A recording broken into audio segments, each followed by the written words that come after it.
And the old saying, Elizabeth, you can lead a horse to water, but you can't make them drink.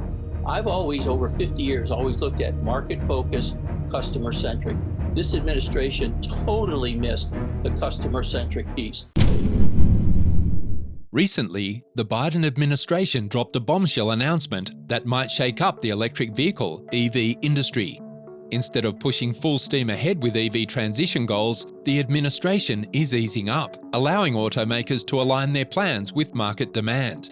This shift comes as several automakers scale back their earlier commitments to EV production, pausing on new model releases as the growth of EV sales in the US slows down. Ford Motor Company serves as a prominent example, highlighting this trend.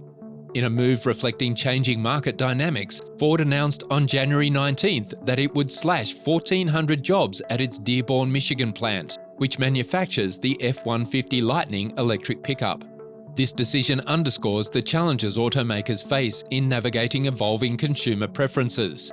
With signs of waning interest in EVs emerging and the loosening of policies, the question arises: is this the end for EVs?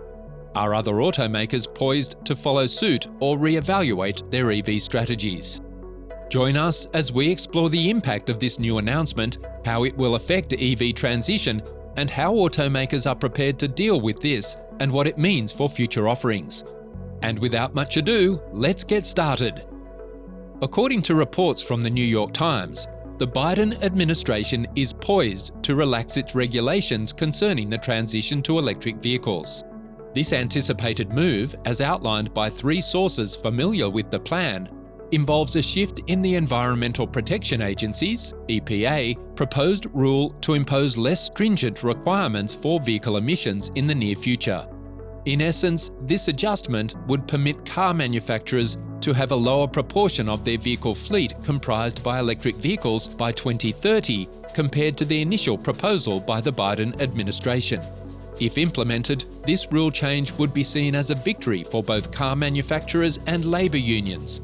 It would afford the automotive industry additional time to ramp up the production of EVs and expand charging infrastructure without the immediate pressure of stringent regulations encroaching on the market for gasoline-powered vehicles.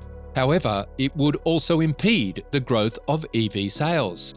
In recent years, the electric vehicle market has experienced growth, although not at the rapid pace initially anticipated. Surprisingly, in 2023, more consumers opted for hybrid cars over fully electric vehicles, with EVs accounting for just 7% of total car sales, as reported by the Associated Press. This figure starkly contrasts with the ambitious projections of the Biden administration, which envisions EVs capturing as much as 2/3 of the market by 2032. Beyond economic considerations, a potential rule change could address political concerns, particularly those voiced by the United Auto Workers Union regarding President Biden's re-election campaign. After months of contentious interactions and cautionary statements regarding the rapid transition to EVs, the union finally endorsed Biden.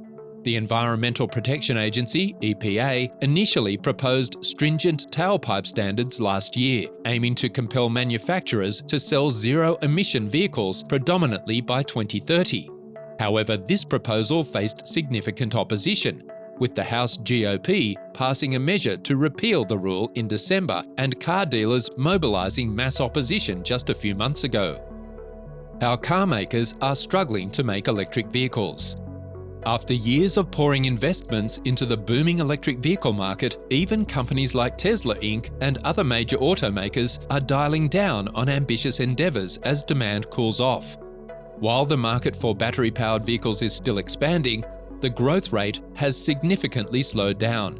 Collectively, companies have allocated approximately $100 billion in North America alone to develop electric vehicles that appeal not only to luxury buyers and early adopters, but also to the mass market.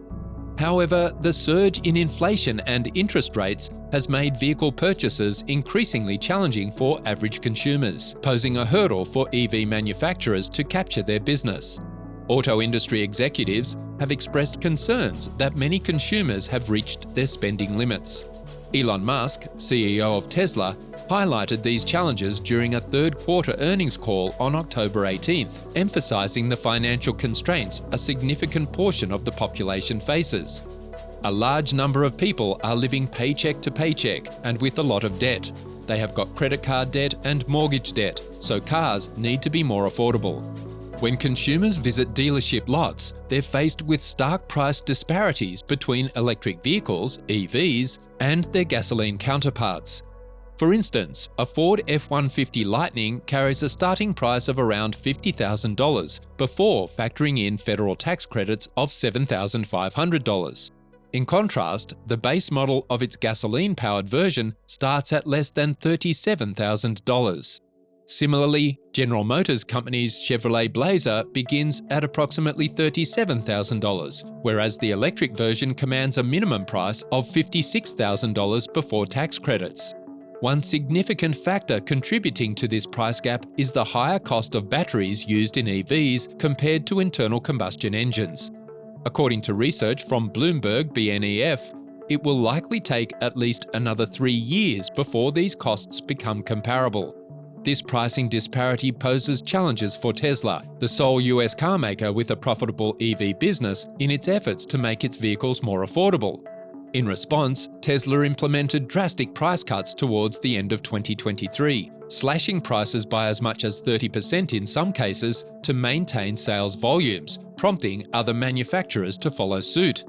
Despite these efforts to reduce prices, the average price paid for an electric vehicle in the US decreased to $50,683 in September, down from $52,212 in August, and significantly lower than the $65,000 charged by companies a year ago, according to data compiled by researcher Cox Automotive.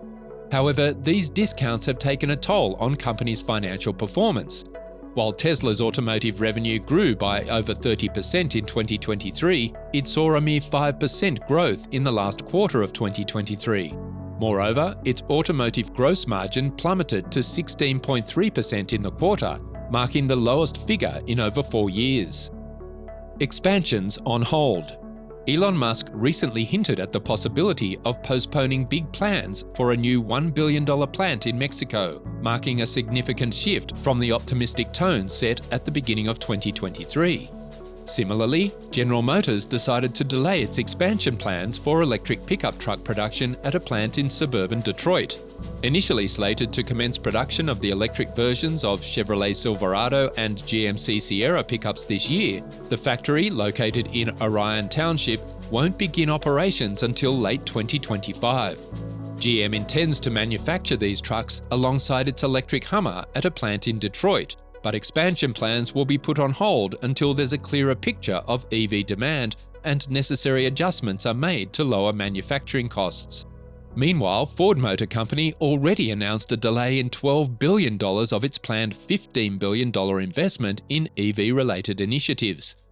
John Lawler, the chief financial officer, revealed on October 27th that the company was postponing the construction of a second battery plant in Kentucky in collaboration with South Korean partner SK On Co. Deutsche Bank highlighted in a report on October 31st that while Ford and GM's adjustments to production plans in response to a lower demand may offer short-term benefits by boosting margins and preserving free cash flow, they also raise concerns about their long-term transition to electric vehicles.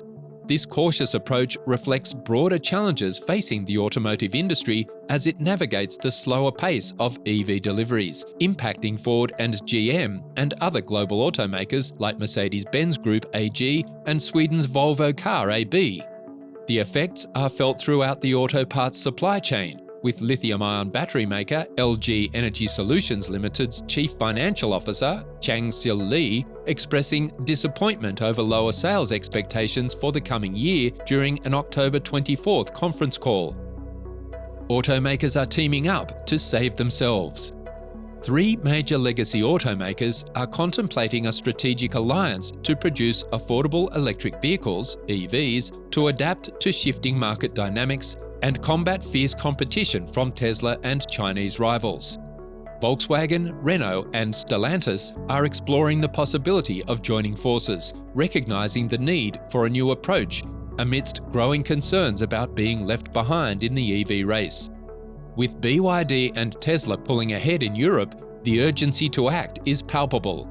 According to Bloomberg, sticking to the status quo is simply not a viable option anymore. Carlos Tavares, CEO of Stellantis, emphasized the importance of readiness to face Chinese competition, highlighting the looming threat for companies that fail to adapt. The proposed collaboration underscores a shift towards innovative solutions in an industry facing unprecedented challenges, signaling a departure from traditional business models towards a more collaborative and adaptive approach. Various strategies are being considered, ranging from pooling development resources to consolidating businesses across European borders, all aimed at enhancing competitiveness amid a monumental industry transformation. According to reports, whatever decisions are made will be implemented swiftly, with action expected within the coming months. So, what are your thoughts on the future of electric vehicles after hearing about these shifts in the industry and changes in policy by the Biden administration? And do you believe this collaborative approach among automakers will steer them towards success in the electric vehicle market? Share your opinions in the comments below, and don't forget to give this video a thumbs up and subscribe to our channel for more insightful discussions like this. That's all from this video. See you in the next one.